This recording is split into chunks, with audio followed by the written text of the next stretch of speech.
todos los miércoles a las 7 p.m. por Facebook Live. Escúchanos también por Spotify, Apple Podcast y Amazon Music. ¡Bienvenidos! ¡Comenzamos!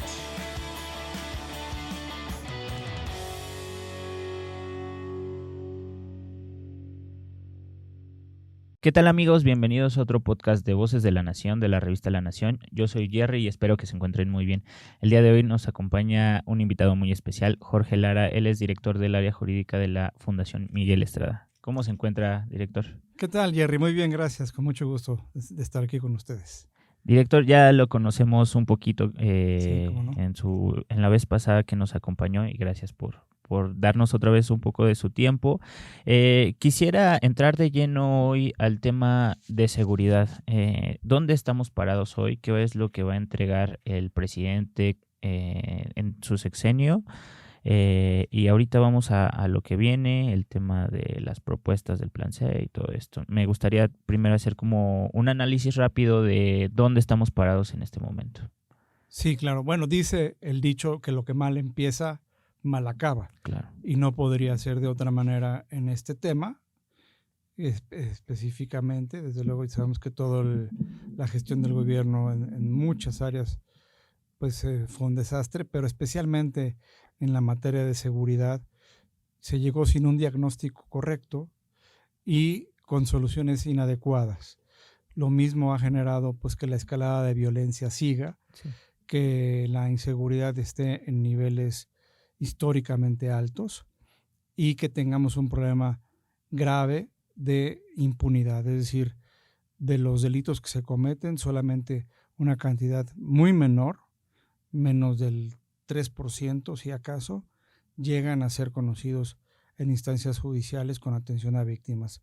Entonces podemos decir que en todos los tramos, en el tramo de la prevención, en el tramo de la investigación, en el tramo de la judicialización, estamos en un colapso, estamos en una situación crítica. Esto se pensaba que podría incidir en el ánimo de los electores y que de alguna manera esto impactaría la elección. Ya vimos que los resultados de la elección no respondieron necesariamente a esa situación crítica, sino que más bien la gente ponderó otros temas. Claro. Sin embargo, eso no significa que estemos bien. Significa que estamos mal y significa que estos meses de transición deben ser utilizados para insistir en la necesidad tanto de un buen diagnóstico como de soluciones consecuentes, adecuadas y yo diría urgentes. Todo esto gracias a una política de abrazos y no balazos, director, que vino desencadenando la inseguridad y la inseguridad y la organización de estos grupos delictivos a más, ¿no? Entonces, por ahí dicen que el sistema judicial no solo es el tribunal, sino también las fiscalías. Entonces, para empezar, no estábamos del todo bien. En episodios pasados decían que la mayor parte de la corrupción aparecía en las fiscalías y que eso se tenía que arreglar, ¿no? Pero bueno, si no estábamos bien, hoy estamos peor gracias a esta política. Sí, se puede resumir desde luego así, abrazos a la delincuencia. La realidad de los hechos es que a la criminalidad organizada y a la no organizada, que cada vez está más organizada paradójicamente, se le dejó enseñorearse, apoderarse, dominar porciones del territorio. Lo dijo el fiscal norteamericano Merrick Garland. En México hay grupos criminales que son más ricos que varios países. Es decir, hay una impunidad que también llega a temas de fortunas criminales que son muy peligrosas porque cada vez avanzan y amenazan al Estado mexicano, lo desafían.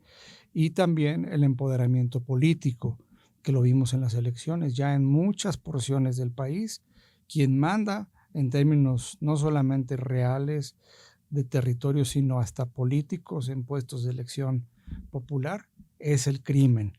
Todo esto derivado de este soslayo, de este descuido de parte del presidente López Obrador. Y vamos, el saldo, insisto, es muy preocupante y me parece que dentro del catálogo de urgencias, no solamente de la nueva administración, sino del país que inicia un nuevo ciclo en próximas semanas, es cómo vamos a remontar esta situación de apremio y de pérdida de soberanía en varias porciones del país. Porque además semana tras semana batimos un récord nuevo de días peor, con más muertes, con más sangre en el país, ¿no? Entonces sí es algo que tenemos que ver. Y además viene en las propuestas que le quieren dejar a la nueva presidenta, que ahora es presidenta virtual, la adscripción a la Secretaría de la Guardia Nacional. ¿Qué conlleva este tema, director? Sí, bueno, esto nos deja ver que sigue sin haber un entendimiento de las causas del problema y de las maneras que son indispensables de imprimir para su solución.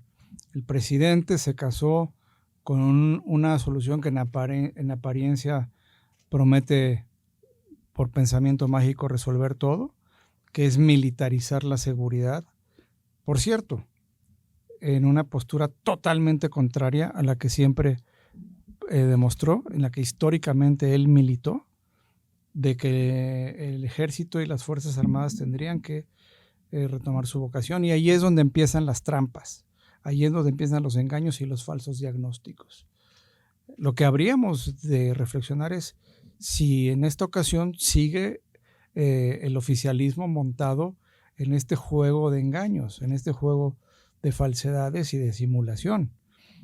El hecho de que se pretenda, por directriz del presidente, muy probablemente por sugerencia quizá de algunos mandos del ejército, adscribir la Guardia Nacional dentro de la estructura orgánica de la Secretaría de la Defensa Nacional, por varias razones es una idea que en primer lugar no va a resolver nada.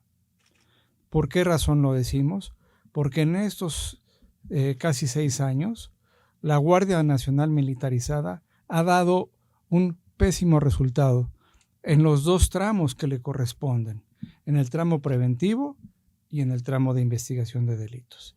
En el tramo preventivo, las actividades de la Guardia Nacional se limitaron a hacer patrullajes superficiales en distintos lugares del territorio, con ello más bien haciendo una labor pues más de imagen que de eficacia policíaca, que de eficacia preventiva, porque la prevención no es eso. La prevención no implica disuadir a la criminalidad organizada con este tipo de patrullajes que todos hemos visto. No, la prevención es investigar las redes, la prevención es identificar quiénes son sus liderazgos. La prevención implica conjurar matanzas como las que ellos han podido haber inhibido pero no hicieron. La prevención significa utilizar la inteligencia de manera proactiva para evitar el desbordamiento de la violencia, que no ha ocurrido para nada esta inhibición. Y del lado de la investigación de los delitos, bueno, ha sido el desastre total. No hay buenas cuentas en ese sentido. La impunidad que se vive y como se dice, no es atribuible al Poder Judicial. En muchos casos, las fiscalías reciben, inclusive de parte de Guardia Nacional, investigaciones incompletas o armadas con deficiencias, que es, digamos, pues ya inoperante llevarlas ante un juez, porque el juez no va a tener alternativa más que cerrar el caso. E insisto, ese no es problema de la judicatura, ese es problema de los tramos iniciales, en donde si revisamos las cifras de Guardia Nacional en materia de detenciones en flagrancia, en materia de ejecución de órdenes de aprehensión, en materia de judicialización, en materia de eficacia en cateos, en materia de eficacia en desmantelamiento de grupos criminales, en materia de eficacia en materia de recuperación de activos, decomisos, pues las cuentas son para ponerse a llorar. No hay en realidad, no hay rendición de cuentas porque no hay que informar. Entonces, por un lado, se piensa que militarizando o dándoles la estructura bajo Sedena, esto va a cambiar. Por supuesto que va a seguir siendo la misma historia. Por una razón, dentro de varias. Sí.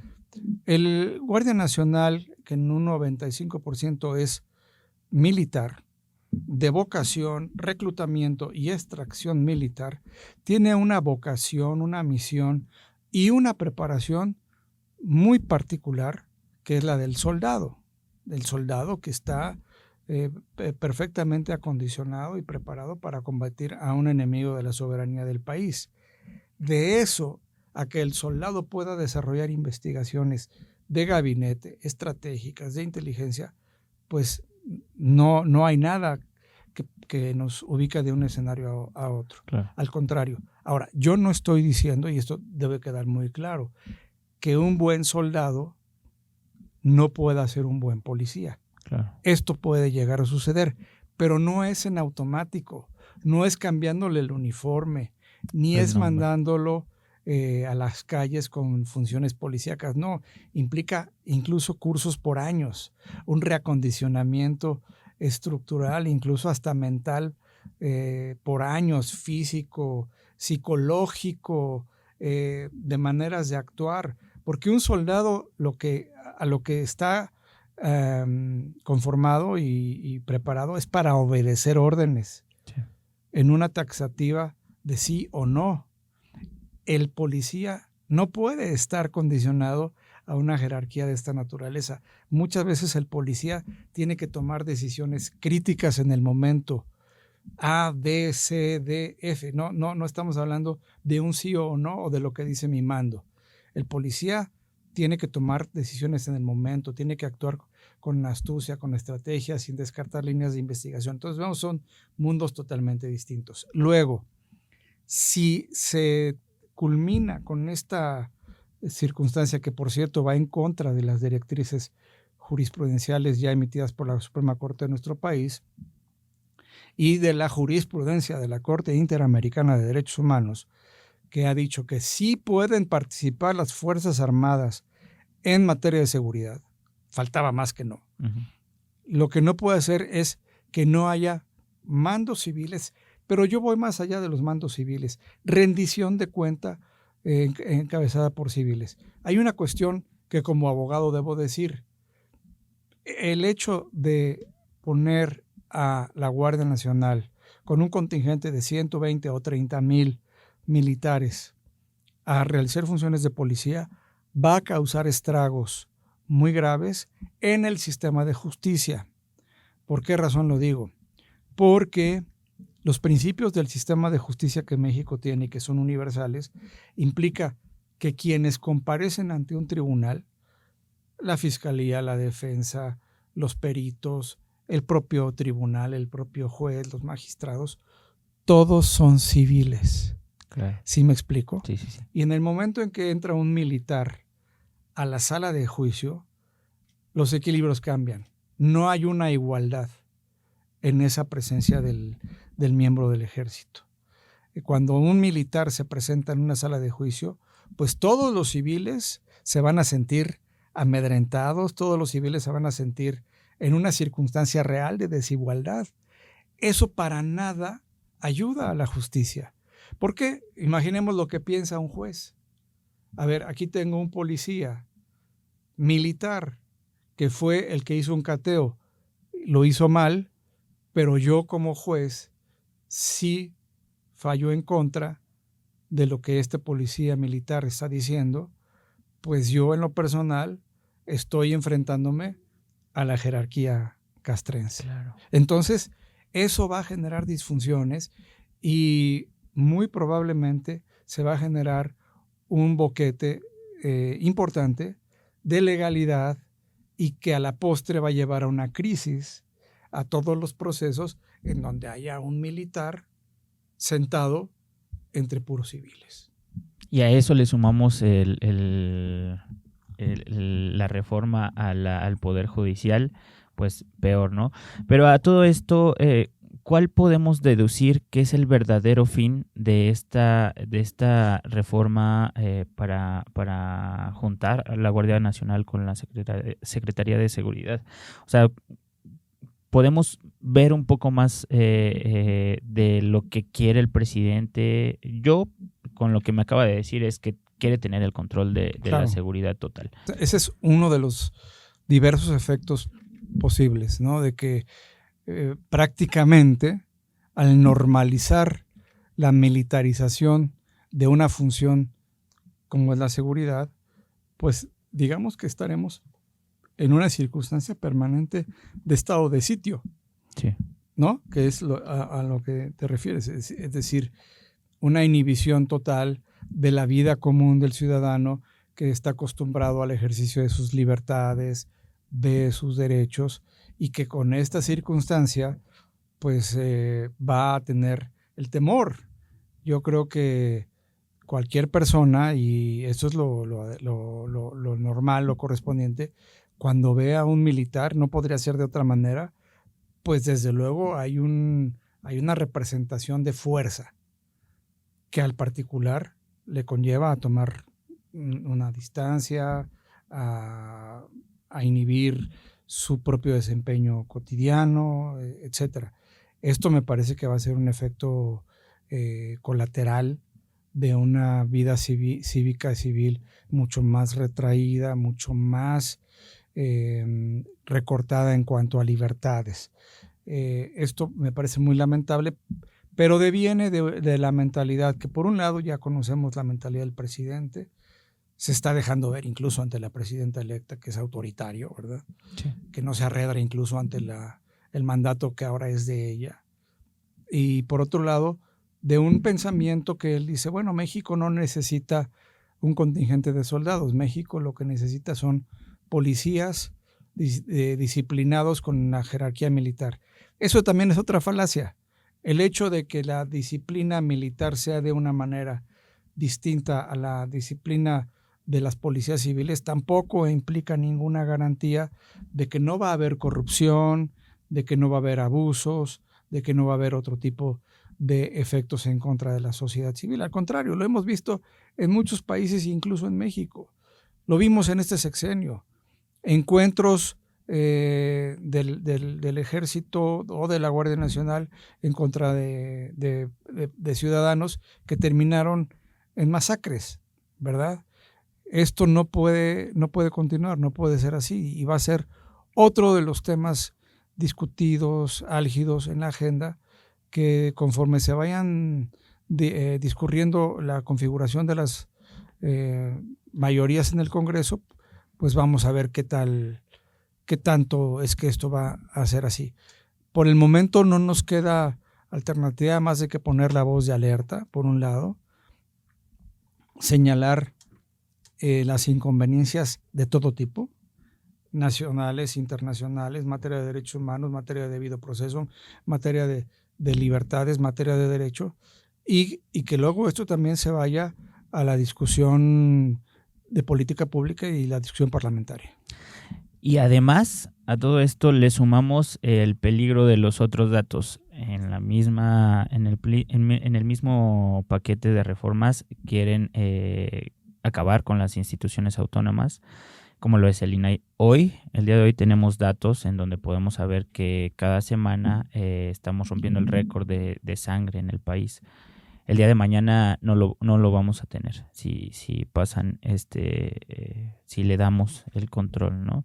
A mí me gusta, bueno, pongo el ejemplo, ¿no? Que este gobierno y Morena es nocivo para la salud porque no hay hospitales, no hay medicinas, no hay oportunidades económicas y de trabajo, y también pues la inseguridad es muy grande y tiene que ver con las masacres y matanzas y todo esto.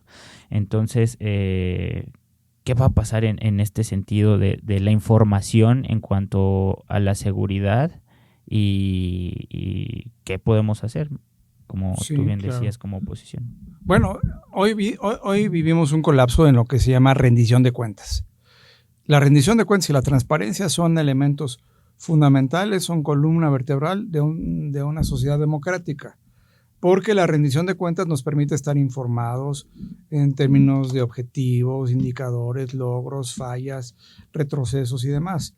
este gobierno hemos visto que ha sido una ofensiva cotidiana con la conferencia mañanera y con otras estrategias para matar la rendición de cuentas, para aniquilar la rendición de cuentas.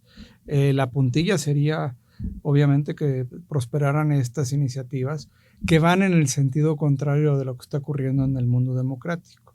En el mundo democrático, este tipo de entidades autónomas, este tipo de entidades de fiscalización y de control son lo que le permite a la sociedad estar tranquila y segura de que se está haciendo algo contra la corrupción, de que se está haciendo algo en contra de la ineficacia del gobierno y que se está en contra del capricho a la hora de gobernar y del uso discrecional de recursos. Si se acaba formalmente con las instituciones, pues vamos a estar entonces retrocediendo también varias décadas, como en otras materias se pretende hacer, en donde el ciudadano vive con una venda en los ojos, sin poder documentar ni su debate, ni su postura, ni su circunstancia exactamente como un ciudadano. Yo creo que lo que está en juego con todo esto, además de la rendición de cuentas y la democracia, es la condición misma del ciudadano. El ciudadano solamente es aquella persona, que el habitante que esté informado, que tiene acceso a datos, que puede realizar su opinión de manera crítica, diversa y plural. Cuando lo que se busca es que nadie pueda criticar, que todo sea unánime, entonces estamos no solamente consintiendo la aniquilación de la democracia, sino la aniquilación misma del concepto de ciudadanía, lo cual pues de suyo es grave, porque vamos a pasar a ser, como ellos quisieran, más bien a una masa de población que no tiene criterio, que se puede dominar fácilmente. Ya vieron, ya probaron que en esta ocasión, ¿verdad? Fue el tema de los programas sociales lo que les dio resultado, y que con eso van a poder seguir haciéndose con las potestades públicas y el gobierno. Y entonces el avance democrático, el progreso, el desarrollo, la pluralidad, la riqueza que conviene de todo esto y la propia cultura, pues van a ser de un país muy atrasado, un país sojuzgado y dominado por mentes autoritarias. Yo creo que esto es muy grave, y como tú bien lo adviertes, Jerry, todo se conjuga en una circunstancia de apremio que nos obliga como panistas a estar más firmes, a estar más seguros, a estar más resistentes que nunca.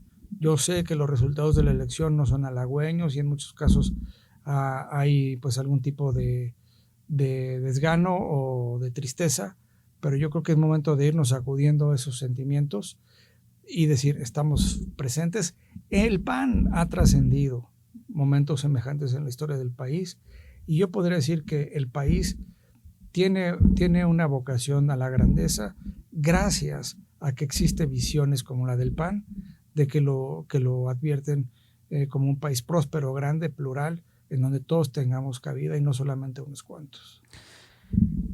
Director, en los últimos 30 años hemos intentado construir instituciones autónomas, y de repente llegó una persona a destruir. Es decir, estábamos construyendo, destruyó. ¿En qué estado estamos ahorita? Es muy difícil decirlo.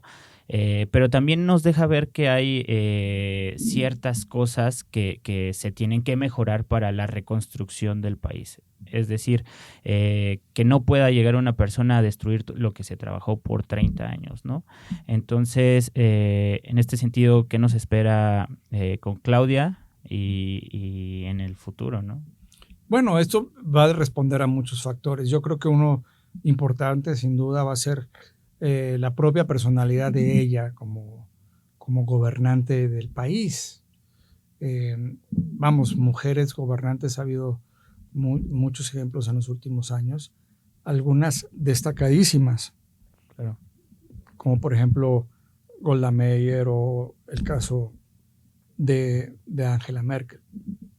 Angela Merkel para mí es un caso muy importante, puesto que ella, en un momento de incertidumbre en Alemania, logró unificar las posturas políticas, dialogó cotidianamente con la oposición, y no solamente sacó adelante en materia política a Alemania, sino que consolidó a Alemania como uno de los países que sostienen el orden mundial. Alemania es el sostén político, moral, económico de la Unión Europea, incluso en una circunstancia tan apremiante como el Brexit. Y esa estabilidad que ha habido en Alemania ha durado muchos años, incluso después de la salida de Angela Merkel, gracias a su disposición y su talante democrático. Por supuesto que también hay mujeres que han gobernado y no porque también hay buenos y malos gobernantes varones, lo mismo pasa en el caso de las mujeres. Yo pondría en el caso de América Latina una gobernante que dejó mucho que desear, que significó un atraso muy importante para su país, que se está advirtiendo hoy mismo, que fue Cristina Kirchner, ¿no? Cristina Kirchner fue una gobernante populista, autoritaria, que dejó a su país en punto de una bancarrota que hoy no saben cómo salir. Y por eso es que se fueron al péndulo del otro extremo con Milei en Argentina. Estamos por ver de qué lado se va a decantar Claudia Sheinbaum. De lo que tenemos como evidencia en su paso por por la Ciudad de México, antes Distrito Federal, como secretaria y luego como jefe de gobierno, es que tiene oscilaciones. En algunos momentos sí ha demostrado aplomo, sí ha demostrado talante y cierta vocación al diálogo democrático, pero en otras, como en los últimos años en el gobierno de la Ciudad de México, pues fue autoritaria y reprodujo los mismos esquemas que el presidente López Obrador. Entonces, es una incógnita. Yo creo que a ella misma y al país le conviene un estilo que sí se le da, que es muy propicio a la mujer en el sentido de la sensibilidad, del aplomo y bueno, su formación como científica me parece que podría ayudar en esto.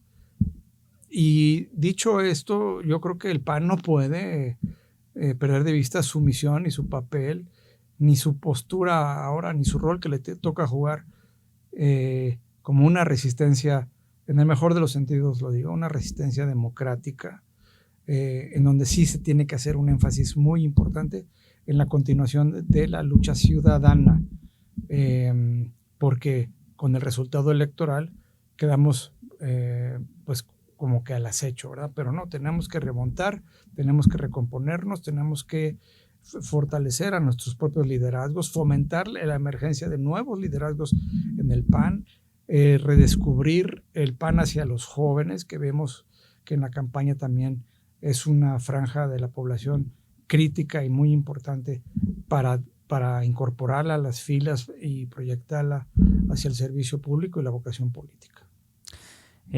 Pues como dice, el PAN estará ahí en el pie de lucha, dando propuestas tanto en la Cámara de Diputados como de senadores, y esperemos que la próxima presidenta tome las mejores decisiones, ¿no? Pues sí, y también hacer un acopio de nuestras fortalezas. Por ejemplo, las 14 presidencias municipales de las capitales de la República hablan de algo interesante, de que la población que ha tenido acceso a mayores índices de escolaridad, pues que es una población crítica, que es una población en la cual se genera una masa crítica de análisis y de propuesta, pues está con el PAN, y yo creo que tenemos que seguirla ensanchando y cultivando.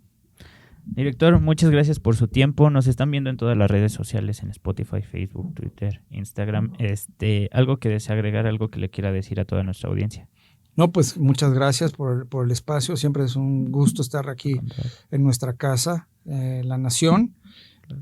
Y pues siempre sencillamente reiterar, en la vida de los distintos pueblos, no hay pueblo, no hay sociedad que se salve de esto.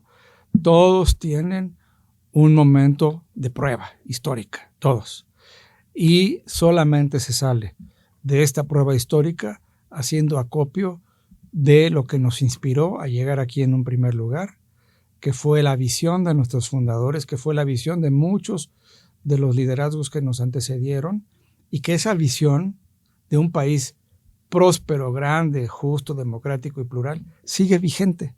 Esa no ha cambiado.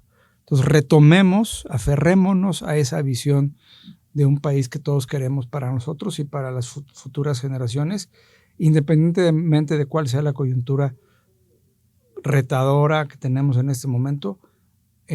Pues con orgullo hagamos fe de nuestra profesión como ciudadanos panistas. No por nada somos el partido más longevo. Así es. Y la principal oposición en México. Es correcto. Bueno, muchas gracias, director. Gracias, Jerry. Gracias, amigos. Nos vemos y escuchamos en el próximo episodio de este podcast de Voces de la Nación, de la revista La Nación. Hasta la próxima. No olvides escuchar el próximo episodio. ¡Hasta la próxima!